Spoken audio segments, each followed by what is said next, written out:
Hey everyone, welcome to MT Guitar. Today we're doing Sweet Baby James by James Taylor. This was the opening track from his 1970 album, Sweet Baby James. This album was incredibly successful. It included Fire and Rain, which I'll also have a lesson on, which is, James Taylor's biggest hit. This song didn't become a hit at the time, but it is known as one of his greatest songs, and I think James has said in interviews that this is his best song. The history of this song is that he wrote it as a lullaby for his nephew, James. His older brother Alex had just had a son named James. His older brother Alex was also a musician, and they actually had a band in the 60s together. James briefly talks about writing this song on a Howard Stern interview in 1997 before playing it. He talks about how he was driving up and thinking of an old cowboy lullaby kind of song. But when he plays the arrangement on the Howard Stern, I just thought, that's what I'm going to teach, because he throws in a couple embellishments and a couple changes that are really nice. I've seen James Taylor many times, and he always plays it a little bit differently. So we won't be exactly playing the studio recording version, because I just prefer the live versions he does lately, where he's throwing in some E minor chords a little more often. Also, stuff like that. Classic JT riffs, so to speak. So this song is in 3/4. It's a waltz. And, James's guitar playing can be very difficult to learn.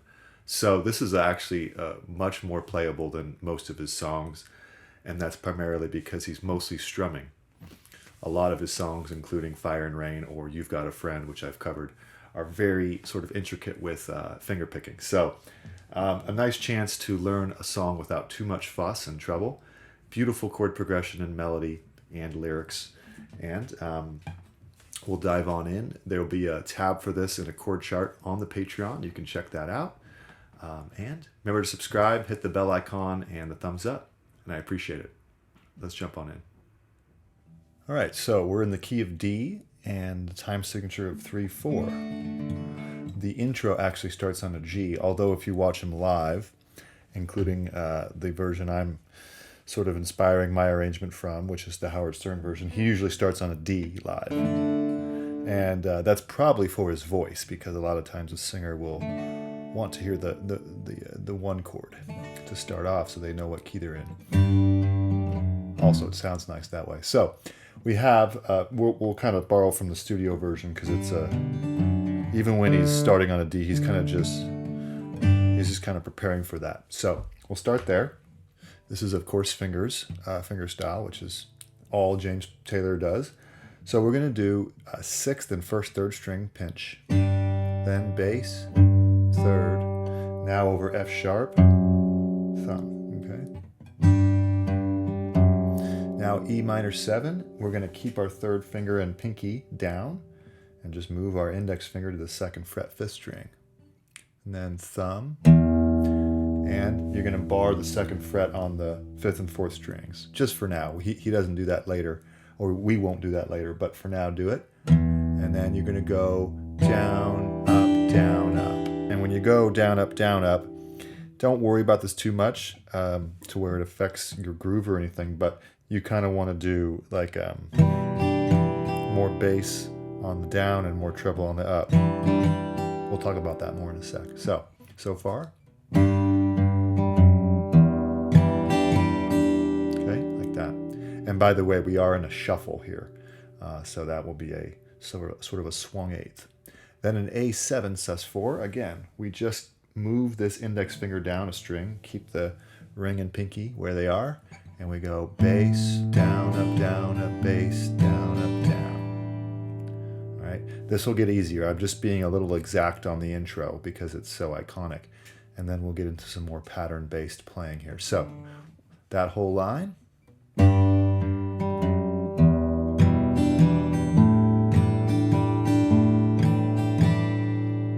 Okay. All right, so now that we're into the verse, once the singing starts, even if you're not a singer and you're just playing, you really don't want to be too crazy with the guitar part. So we want to know what's the main strumming pattern, what's the main groove and feel? And that's going to be bass chord, bass chord, bass chord, in a waltz feel, okay, in a 3/4 feel. So bass is on 1, the chords are on 2 and 3.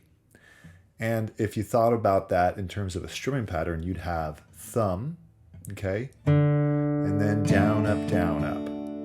So that's a good way to think about it. Thumb, down, up, thumb, down, up, thumb, down, up, thumb, up, down, down, up, down, up. There's a little bit of a change on the F sharp minor because it's 2 bars, so we sort of elongate that pattern. But it's thumb, down, up, down, up. So I wrote here T for thumb and then D-U, D-U, down, up, down, up. If you count it out, it would be 1, 2, and 3, and 1, 2, and 3, and with the 1 clearly getting the accentuated beat there, okay, the accent. So that's how you can basically play this whole song right away. If you just had all the chords, which of course I have for you in this video, but if you had all the chords and you did that, you would be in great shape, because that's really what's happening, is a thumb, down, up pattern. Now, sometimes that is not happening because we're going to throw in a bass note on the 3rd beat. So I'll go through that. With that being said, this first line is D, A, okay, G, F sharp minor for 2 bars. So let's try that in this nice thumb, down, up pattern. 1, 2. There is a young cowboy lives on the range. And again, I'm accenting the up, the higher strings on the up. Not accenting, but I'm playing them on the up. And the F sharp minor, it doesn't really matter. I just wanted to be exact on this first line here. It was a dotted quarter note bass. Up, down, up, bass, down, up, down, up. That's something James did on the studio recording, and he does that live. So that string pattern continues. So we've got D, A, G, F sharp minor. Now B minor, and then G. But this time we're going to add a 3rd beat to make a slash chord. Really, a slash chord is when the bass changes. Oftentimes, as it is in this case, it's an inversion. All right, so B minor, G, 5th string, or 2nd fret, or B, all the same thing. Now D, F sharp minor, again, for 2 bars. Okay, then we repeat that whole area. Over B to D, F sharp minor for just a bar this time. Now we go to G, 3rd beat on a B, and that's with the thumb, of course, and then D, A, now a E minor 7. This time you don't need to worry about barring the 4th string, so open, 2nd fret, open, open, 3rd fret, open, and we're going to be there for 2 bars. So bass, down, up, bass, down, up. Now we're going to have A7 sus4 to A. So we want to always make things a little easier when we're singing, especially. So all we need to do from the E minor 7 is just move that index down for now, a string, index finger to 4th string, 2nd fret, and we'll go bass, down, up, down, then reposition to an A chord for a little riff here. So that's from A7 sus4 to A, 3rd string, and then 5th and 2nd together. Down, up, down, up. If you want to skip some of these more advanced riffs, totally fine just to do A7 sus. So it'd be 1, 2, and 3, and 1, 2, and 3. Totally fine. I just, I can't help myself. It's so tempting to throw these JT riffs in there. And that's what he did on the Howard Stern arrangement. So that'll be... Okay, that takes us to the pre-chorus. All right, the pre-chorus, we have a G. James and I are both playing the G like this with the pinky. It's kind of nice certain situations. Sometimes he doesn't play it like that and like this. So for now, I think it's good because we're going to the F sharp and E minor 7. So G for a bar and a half. Then over F sharp, so 3rd beat on the 2nd fret, 6th string. Now E minor 7, this kind. 1, 2, and then 3rd beat A. it's actually not a slash chord, it's just an A chord without the triad, but it's clearly, you can clearly hear a 5 chord there. So that's called a 2-5-1. E minor, 7 to A to D is a 2-5-1. But anyway, getting off track here. So G, 2, 3, 1, 2, 3, 1, 2, 3, and then 2, 3. Okay, one more time without me interrupting myself.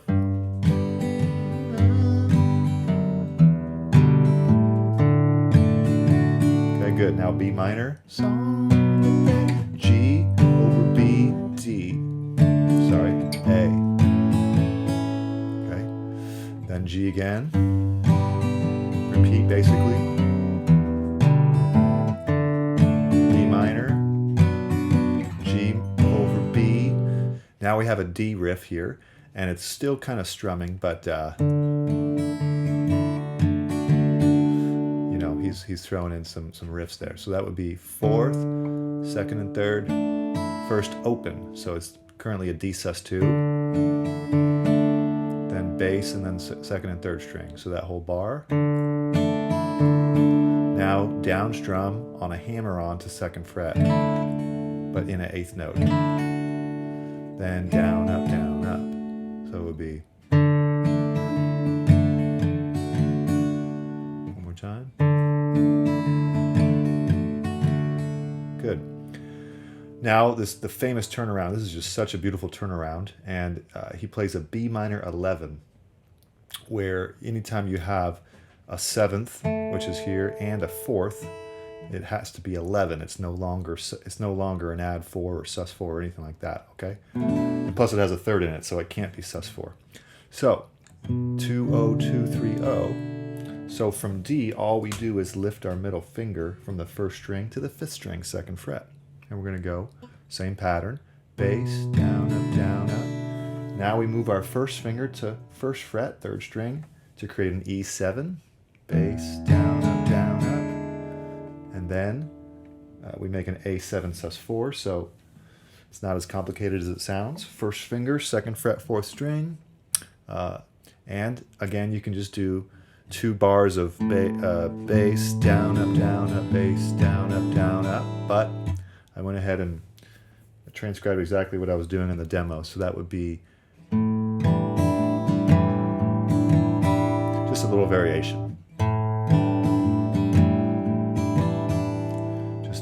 Just to prepare us for the chorus. Now we have a riff, and it's funny because he actually goes into straight time whenever he does this live. So that would be 5th. So right now it's an A sus2 actually, so no 2nd string.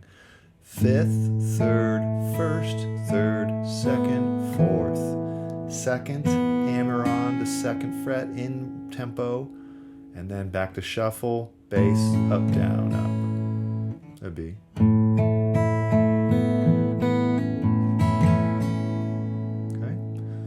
So that whole line there is kind of tricky. Starting from the B minor 11 would be this.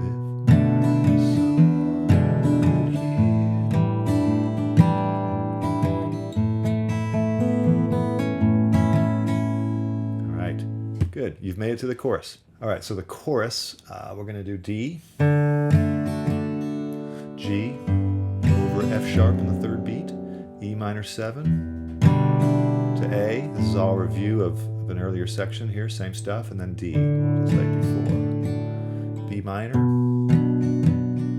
G over B, and then D. You could just do D for 2 bars, especially if you're singing, but if you want to throw this riff in here, he does this really cool 5-1 cadence here. So it'd be bass, down, and then immediately A chord, bass chord, or a 5th string, first 3 strings, and then immediately back to a D, bass, and then first 3 strings with a hammer onto the 2nd fret, and then bass, up, down, up. So that would be. One more time. Okay.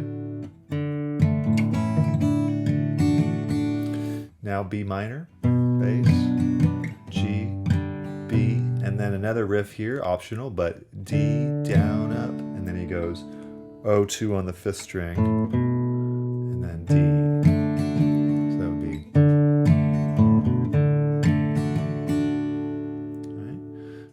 So then, just like before, the B minor 11, that turn around to E7, A7, sus4, and then immediately to an A, hammer on. So hammer onto the 2nd fret, 2nd string. So that would be. And then the final tag, or the final hook, I should say, would be E minor 7. Although in the studio recording it's G. But I love how he does E minor 7 sometimes live, so we'll do that. E minor 7, A, and then a straight riff here, straight time, no swing. So that would be 4 thirds. I'll just play it first. Okay.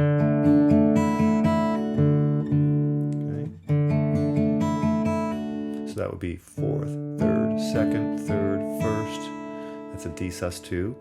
So. And 1st string, hammer onto 2nd fret, bass, bass. Okay. So that last line would be, won't you let me down my dreams and rock-a-bye, sweet baby James. All right. That's the entire form. Now we go back to a 2nd verse, 2nd pre-chorus and 2nd chorus. However, we have a really nice thing we can do on the 2nd chorus that's quite delicious. This is again taken from the Howard Stern version. I haven't seen him do this live besides this, but I think he was being a little bit more experimental on this on the interview. Instead of going to D to G to E minor 7 A D, which is all good. We're going to do a different reharmonization for the first 4 bars of the 2nd chorus, and that's D over F sharp. So good night, really nice, to G. So D over F sharp's here, okay? Good night, to G, and then A, to D. The reason he goes to G and A instead of G, E minor A is because the bass line is walking up the whole time. It creates this bass line. And then the chorus continues from there. Okay, good. Now on the 2nd chorus, after we go, you go through all the chords, when it goes to the A7 sus4, instead of this, and then repeating, we have to end the song. So he does this really cool thing. So A7 sus4 for 2 bars instead of for 1 bar. Does a B minor 11 for 2 bars. So that would be 1, 2, 3, chord, down, up, down, up. Okay? So that would be